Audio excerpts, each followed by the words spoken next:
Welcome back. I want to talk to you quickly about something called matrix. And a matrix is a way to describe 2D lists or multi-dimensional lists. What do I mean? Well, I can create a matrix, and this is a name that I just made, so I can call it whatever I want.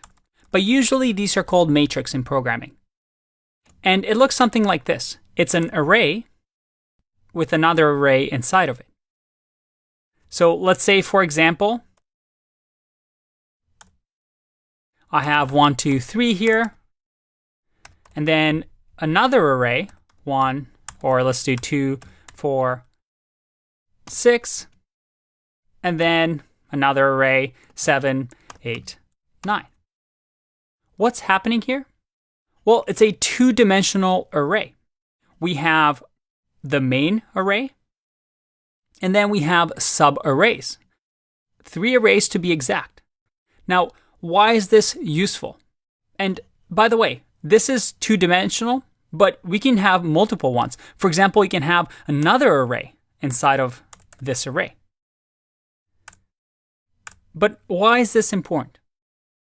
These type of matrices come up a lot in topics like machine learning or image processing.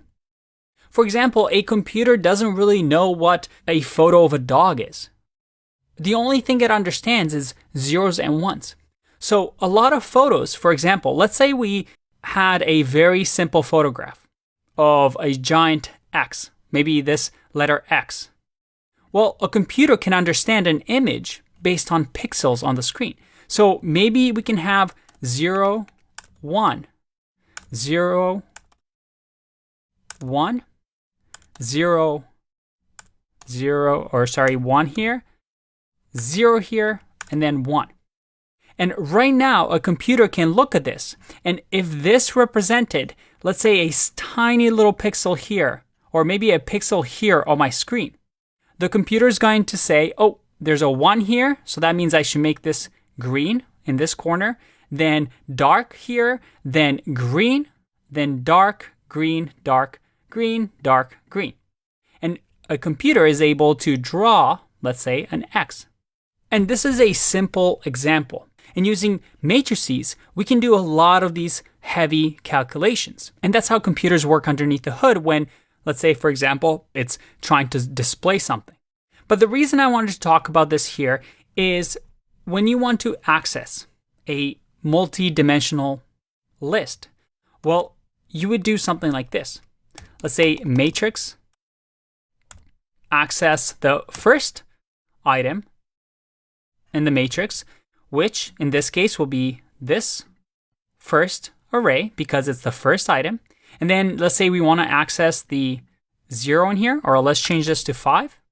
Well, I'll do square brackets again and just do 0, 1. So if I go 1 here, and let's print that out.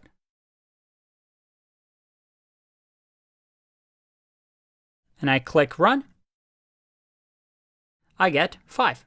So it's accessing the first item in the array. So it's going to look at the first outer array, grab the first item, which is right here, and then grab the second item in that array. So 0, 1, which is 5.